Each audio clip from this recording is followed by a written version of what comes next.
Hello there and welcome back to Cuckoo for Books. I am Salva and today we are doing my Six of Crows review by Leigh Bardugo. This video has been a long time coming. I received an arc of the novel way back in June. Filmed a review right then and there because I knew that if I waited until now to film it, some of my feels and emotions and thoughts about the book would be more tamped down and less raw. So this is just an intro to the entire flashback video I'm going to show you right about now. Enjoy!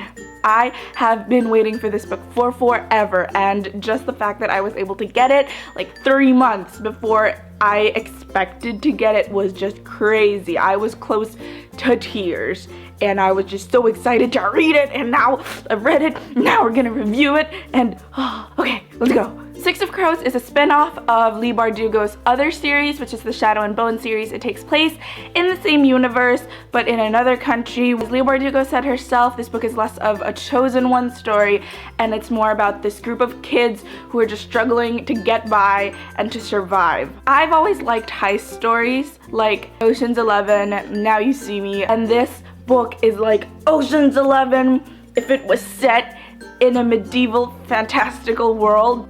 The heist did not disappoint. It was exactly what I wanted it to be. It was full of twists, of like near misses and things when you think things are going downhill and you're like, oh my gosh, I didn't see that coming, and then just everything, and you think they're not gonna make it, and you think that everything is just going to hell, and then it just builds itself back up together again. There are times when you're just like, damn, I didn't see that coming, and now my mind is blown. So Kaz is always one step ahead of people, even people in his own crew, and in a way, the way Leigh Bardugo wrote it is that like we're the crew and the book is Kaz. Like just when you think they're in deep shiz, like the book throws this thing and you're like, I never even thought of that. And this is like a crazy plot twist book. It's one of those books where you're like, oh no, yes, oh no, yes, no, wait, yes, no, oh, and then your mind just implodes because you're feeling all these emotions. You're like happy to sad to scared to relieved in like 2 chapters, up and down, and it was a crazy roller coaster ride. Six of Crows is about 6, surprise, surprise, 6 people, and I just want to talk about them because they are amazing. Like, sometimes you read a book for the plot, sometimes you read it for the characters, and this book was just a beautiful mix of both. You can't have one without the others. The plot didn't outshine the characters, and the characters didn't outshine the plot, and they were both just epically awesome. The leader of the group is a boy named Kaz Brecker, and he is this like dark, brooding, limping guy, and he's just like the smartest little turd out there. Throughout the book, you're just like, you are so witty and wily, and you're just like, you little turd. How did I not see that coming? He is an anti-hero because he does a lot of things in this book that normal good guys would never even consider doing. Sometimes he does it out of spite, not because he needs something, and he is just evil, and I love it. At the same time, he has this beautiful tragic backstory. And then we have Inej, and Inej is sort of like the acrobat spy of the group. She's Suli, and she comes from a family of acrobats, and so that was her backstory. Inej is one of my favorites. She's just this tough little tiny person. The hope that's in her, and the fact that she's been thrown into the deepest, darkest, saddest situations in the world and still manages to have that thread of good in her. I think she's one of the more relatable characters in the book because you'd think that being called like the Wraith and being called the deadliest girl in Kirch is something that she wants, and she's just like, at the end of the book, she's like, never call me that. All I want to do is get back to my family. I'm not doing this for fame. I'm not doing it for infamy. I'm not doing it to build a myth around myself like Kaz is, because Kaz, in contrast with Inej, just like trying to leave a legacy, and Inej is just like, I don't want any of that. All I want to do is do what's right and get back to my family. And she is just amazing balls that way. And we have Jesper, who is by far one of my favorite YA characters. So Jesper is the sharpshooter of the group, and he is drowning in debt, and that's why he's in for the highest. He's just this wonderfully messed up character in a non-tragic way. It's not that he suffered death in life, or, you know, he's been tortured or anything, but he's just what he is. He's addicted to gambling, and that's a tragedy all in its own, and it's his problem, but he just has this wonderful disposition in life. He's the comic relief of the group, because this is a very dark book, and so the jokes from him and the way he flirts and his little sassy retorts that lifts the mood of the group all the time, and he's just this fun guy, and I want to know more about him. Then we have Wylan, who is the demolitionist of the group, and I think that is the coolest job you could be. Wylan is the only one in the little group who actually comes from money. He's on the run from his house of nobility, and for whatever reason, we don't know why, not until the very end of the book. I love Wylan because he and I suffer from the same thing, and that is called resting baby face. At the beginning of the book, they're like, why do we have a 12-year-old in our group? How are we supposed to take care of a kid? And he's like, I'm 16. That is something I get a lot. It's like, aren't you a cute little 14 to 16-year-old? And I'm just like, I'm turning 21. It's just a tiny little thing, but when Wylan just stated that, I'm like, yo.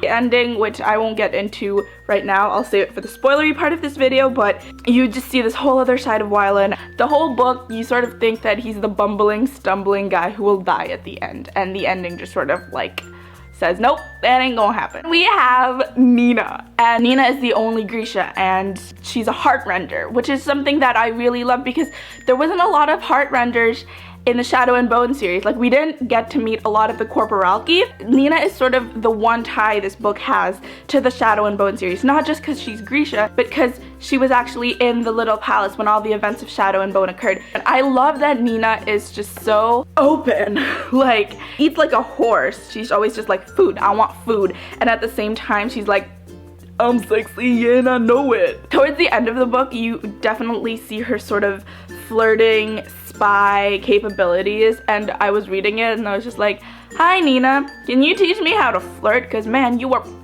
excellent at it. And the last member of our group is Matthias Helvar. He is definitely one of the most intriguing characters because there's such a moral conflict in him. He was raised to hate Grisha. He's a witch hunter. He was trained all his life to think that they are these abominations on the world, and then he meets Nina, and then they go on this bumbling adventure, and then everything he's ever believed in is called into question, and then he's drawn into this group of people who intend to break into the pride of your country. We're gonna break into a sacred space. Just watching the back and forth between his feelings, and especially the big reveal towards the end, you're like, ah!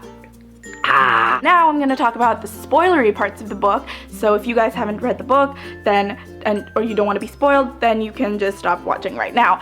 Let's talk about the love interests.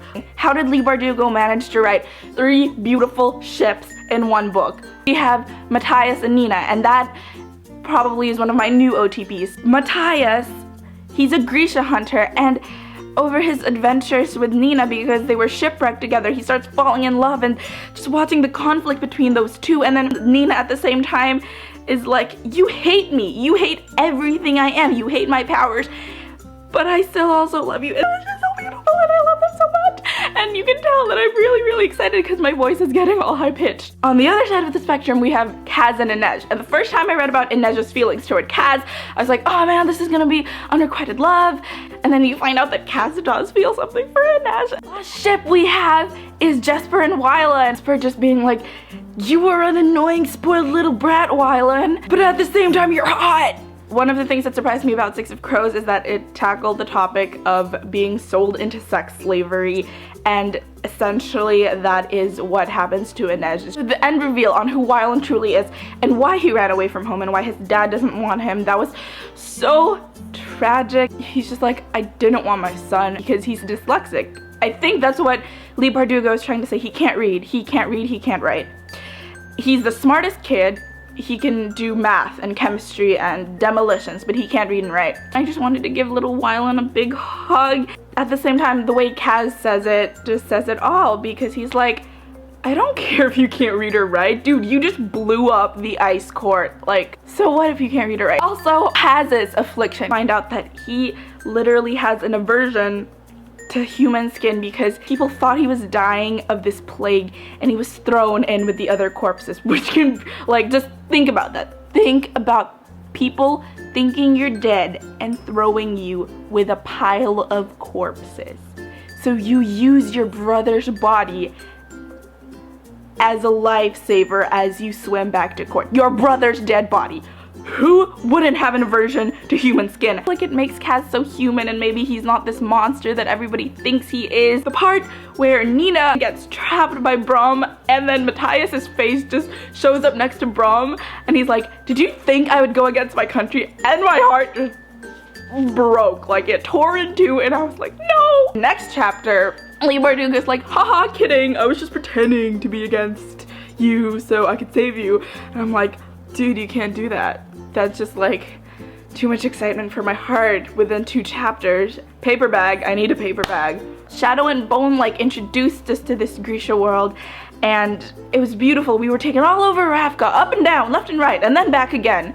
This book was like, here are the other parts in the world, and they're not all like Ravka. I loved seeing Kurt and Ketterdam and just the way it works and how it's so different from Ravka. And then Fjerda is this beautiful, I want to know more about Fjerda, like the mythology that Leigh Bardugo is able to introduce in this book, how they're very holy, how they're almost fanatical in their sense of, we don't want Grisha, we worship Jel, which is like their god, and just the amount of how they revere their wolves and how they like build the ice court sounded like such an epic place, and I just loved getting to know more about the world other than Ravka. If you don't like fantasy, read this. If you didn't read the first 30 books, read this. I cannot tell you how much you have to read this book if you love a good story. No matter how much I like historical fiction or dystopian or sci-fi, I am at heart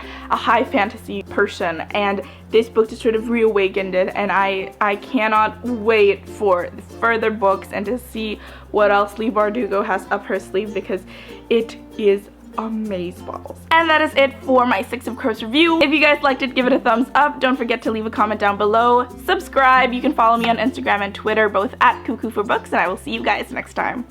Bye!